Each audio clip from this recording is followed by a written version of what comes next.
कुरान की उपरोक्त आयत यही स्पष्ट करती है कि जैसे हमने सृष्टि यानी कायनात की रचना की थी, उसी प्रकार फिर सृष्टि की रचना करूंगा, जिससे जन्म मरण का बार बार होना यानी पुनर्जन्म सिद्ध होगा। अब दोबारा से सृष्टि रचना करेगा तो फिर से आदम और हवा बनाएगा, फिर से नर और नारी करके बनानी पड़ेगी। तो इसका क्या मतलब हुआ कि बार बार जन्म और मृत्यु, बार बार उत्पत्ति होती है।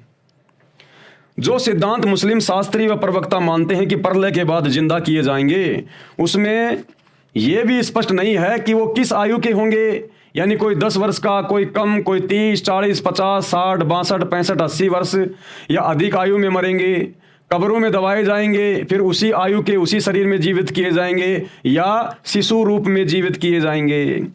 अब मुसलमान धर्म के उलेमा, विद्वान, मुल्ला, मौलवी, काजी इस सवाल का जवाब देने से भी मुंह छुपाते हैं। जब उनसे पूछा जाता है कि भाई तुम्हारे अनुसार कयामत के दिन के बाद सभी को, हमारे नबी हजरत आदम से लेकर जितने भी मुसलमान जो कब्रों में दफन हैं, उन सबको कयामत के दिन बाहर निकाला जाएगा। तो जब उनसे सवाल किया जाता है कि जब उनको कब्रों के अंदर से बाहर निकाला जाएगा अल्लाह के द्वारा, तो किस उम्र में निकाला जाएगा? भैया जो 60 साल की उम्र में मरा है, क्या उसको 60 साल की उम्र में निकाला जाएगा?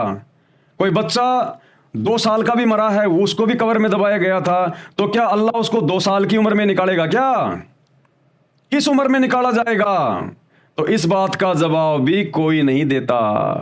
और फिर कहते हैं जैसा जिसने कर्म किया है उसको वैसा ही भोगना पड़ेगा।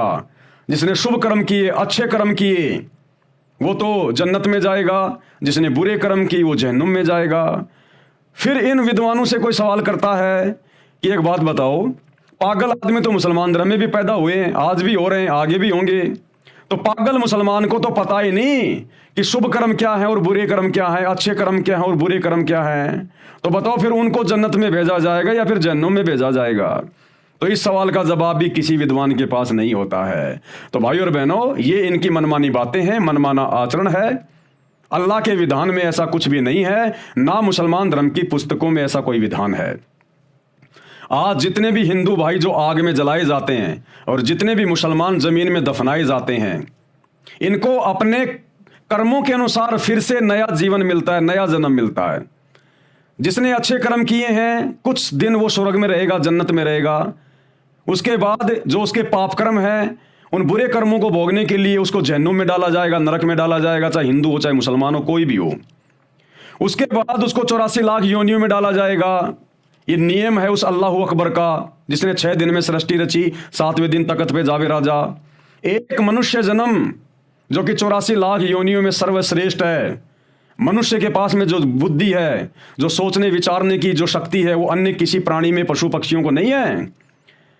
तो ये मनुष्य जन्म अल्लाह ने विधान बना रखा है कि जब इसका शरीर छूटेगा, मरने के बाद ये थोड़े समय जन्नत में जाएगा, फिर ये जहन्नुम में जाएगा, अच्छे बुरे कर्म भोगेगा, फिर 84 लाख योनियां भोगेगा, गधे कुत्ते शोर के जन्म भोगेगा।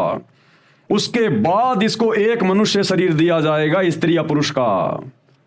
और जब इसका दोबारा से जन्म होगा तो मां के गर्भ से होगा, और मां के गर्भ से जब जन्म होगा तो वो बच्चा बन के पैदा होगा।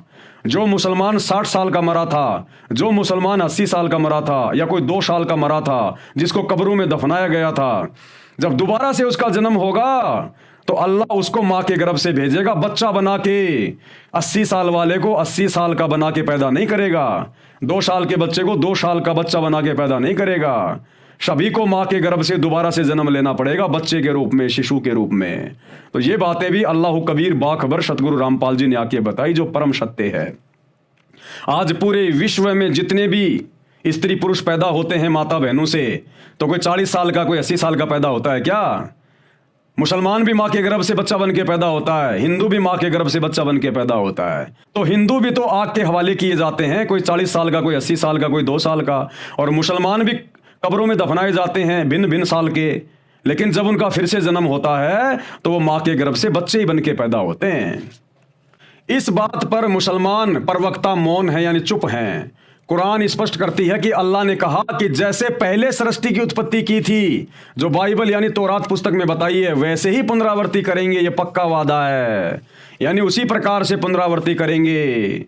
पहले हम मिट्टी से आदम और हवा को पैदा करेंगे, उसके बाद आदम और हवा के माध्यम से फिर शारीरिक मिलन से, संभोग क्रिया से, जैसे वर्तमान में बच्चे पैदा होते हैं, फिर नर और नारी उसी हिसाब से पैदा होंगे बच्चे के रूप में।